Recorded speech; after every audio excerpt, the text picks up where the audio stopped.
When I was little, I hated sleep. In order to avoid bedtime, I tried to stay up as long as I could and make my parents read book after book after book until I finally gave in to sleep. I think part of the reason I didn't like sleeping was because I was afraid of the dark. I didn't want to go to my room, to stop playing with my toys, to turn off the lights, and to close my eyes. I was afraid that something would change in the world around me and that I would miss it. One of the things I feared about sleep was that the things I loved would disappear in the dark. To help with this anti-sleep mentality, my dad came up with a routine to make it easier, which involved checking on the moon each night to make sure it was still there in the sky. My dad would take me out in his little blue Toyota pickup and we would take a drive to check on the moon.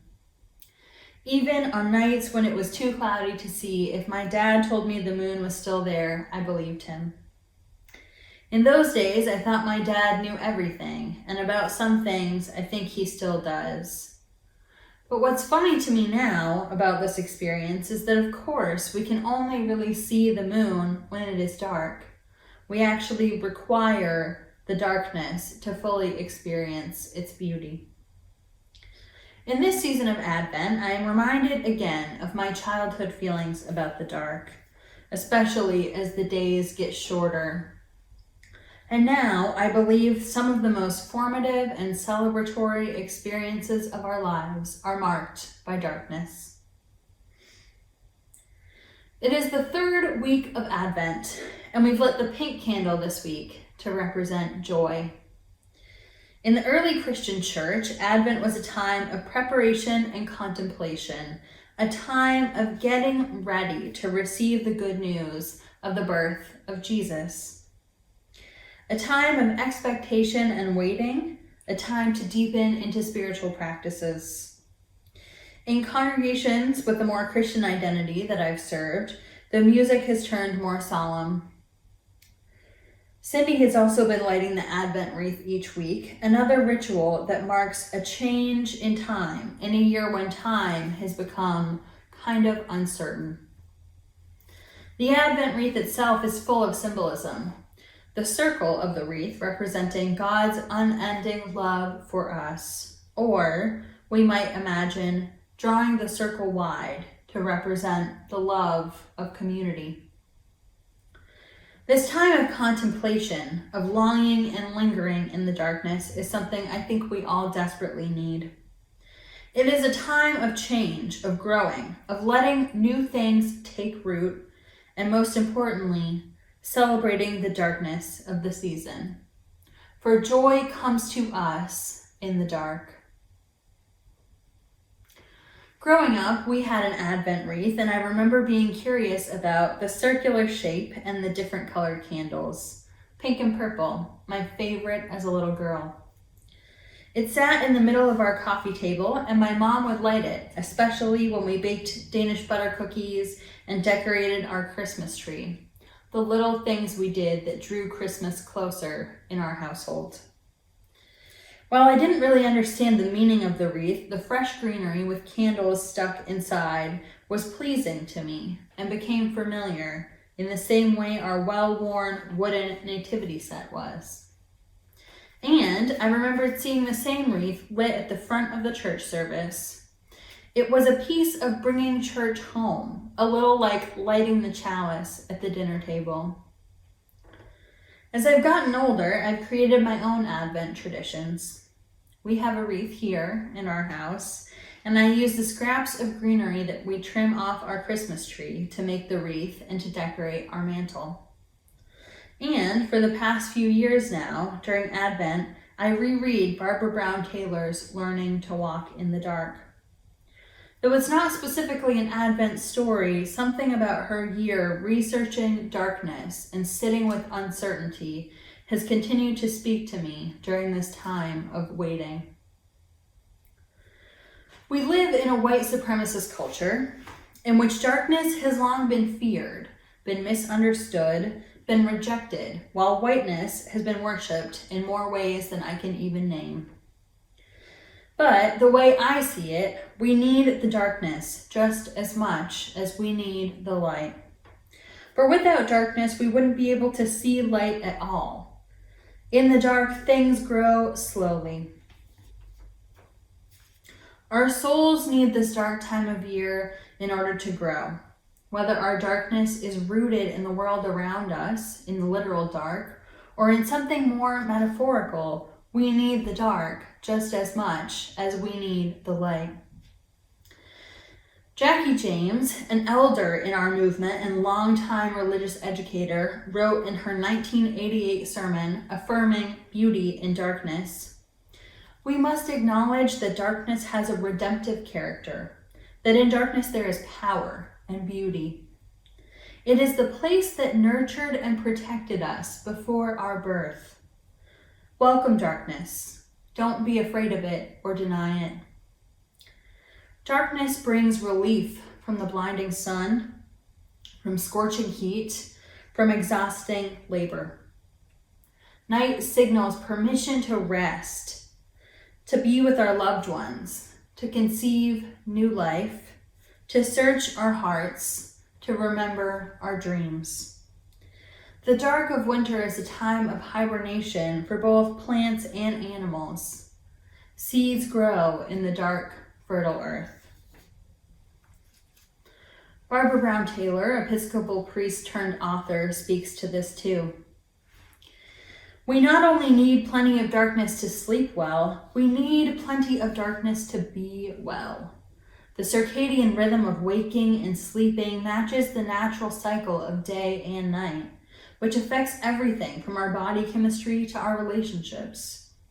When we tinker with it, we tinker with the well-being of every creature whose pupils shrink when we turn on the lights. Our bodies rely on darkness for survival, for rest, for a chance to slow down. I think these reminders are particularly important this time of year. The holidays can be hard on many of us in normal years. We can get too wrapped up in perfection, wanting the food and the decorations and the gifts to be just right. But the reality is that there is no perfect Christmas or Hanukkah or holiday. And this year, when things are so different, it is so easy and so tempting to double down on things we can control, like the decorations and the gifts, a way to speak across distance or to lift our weary souls. But with these, I would encourage a slowness, a practice of waiting, of ritual, of paying attention, of anticipating, and of deep and life-giving breaths.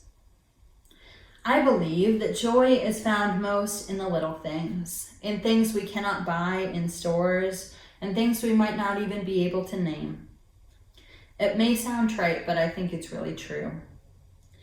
So this year, I encourage you to pay attention to all those little things that lift your spirits, for we need them. While on my daily walks that I take to the park in our neighborhood, I sometimes listen to podcasts. And one of my favorites is by a woman named Nora McInerney called Terrible Thanks for Asking. Nora is one of my spiritual guides in this life because she is honest. She tells the truth about grief and loss and life, and she does it with laughter. Nora calls herself a warrior against toxic positivity culture, or what Barber Brown Taylor would call full solar spirituality. This need to light things up, to put a positive spin on them. This idea that our faith only has room for the good parts of life, that everything happens for a reason, or that only good vibes are welcome. As Nora says, sometimes the vibes are actually quite bad, and sometimes they're okay, and sometimes they're great, and that's the whole point of life. That's good theology in a sentence, if you ask me, and how fitting it is for this moment. Barber Brown Taylor has some more wise words for us here. The way most people talk about darkness, you would think that it came from a whole different deity, but no. To be human is to live by sunlight and moonlight, with anxiety and delight, admitting limits and transcending them, falling down and rising up. To want a life with only half of these things is to want half a life, shutting the other part away where it will not interfere with one's fantasies of the way things ought to be. Recently, Nora had psychologist Susan David of Harvard Medical School on her show. Susan specializes in the study of human emotions and has been studying toxic positivity culture for years. When Susan was a little girl, her father got sick with terminal cancer. And though this might be hard for some of us to believe, people at his church were telling him that because he had life insurance, it was a sign. It was a sign that he didn't have enough faith. He didn't have faith that God would heal him and bring him out of his sickness.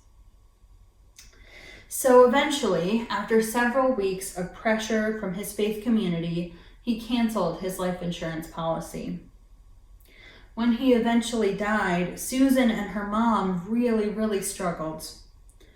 Her mom was in the depths of grief, having just experienced a devastating loss, and they struggled financially too. One day at school, one of Susan's teachers gave the class an assignment that she felt like was just for her. Her teacher said, "Write as if no one will read it. Pour your heart out onto the page." And that day, Susan unloaded all of her feelings. She wrote of regret about the time that she didn't get to spend with her dad. She wrote about sadness at his passing and frustration and fear about her current situation. It was the first time she had been able to be honest with herself about what she was feeling. She'd been trying to pretend that she was strong and that her father's death hadn't affected her, but of course that couldn't be true. And more than that, she was receiving positive reinforcement from people, being praised at school and in her community for being strong. Much of David's research stems from that experience and focuses on emotions, especially negative emotions, as sources of wisdom. David writes, "Our emotions are signposts. They are trying to tell us something about our values and about the way we want to live our lives. For example, if you experience rage while watching the news, not saying anyone here would experience that, you might value equity and justice. You might be getting angry about people being harmed. If you're feeling bored at work, you might be someone who values growth and learning. But we're often trained to do this kind of minimizing in our own lives. We say something like, other people have it worse. I'm grateful just to have a job. And while that's absolutely true, this kind of minimizing can keep us from engaging with our current circumstances. David says, when I follow up with those people, usually they're still in the same job, but they've lost 5 years of their life. And of course, when we move this outside of the sphere of work, David reports people expressing that they just don't want to feel negative emotions. David says, people tell me all the time, I don't want to be stressed, I don't want to feel grief, I can't handle sadness, so on and so forth. When we try to keep ourselves from feeling these complicated parts of life, we actually limit our capacity to feel joy. Barber Brown Taylor speaks to the spiritual side of this. She says, when we run from darkness, how much do we really know about what we're running from?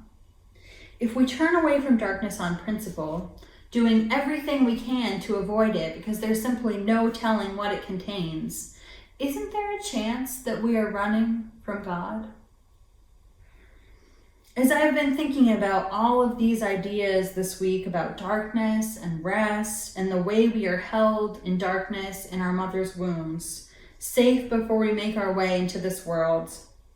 As I think about emotional honesty, this idea that we can't shut off our emotions, I'm wondering if joy is something we lay the groundwork for when we're honest with ourselves, when we tell the truth about how the world feels to us in this very moment.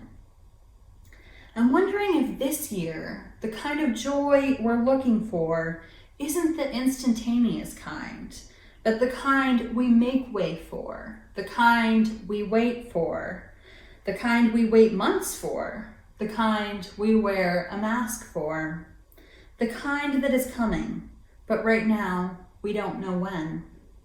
It's the hardest kind to wait for.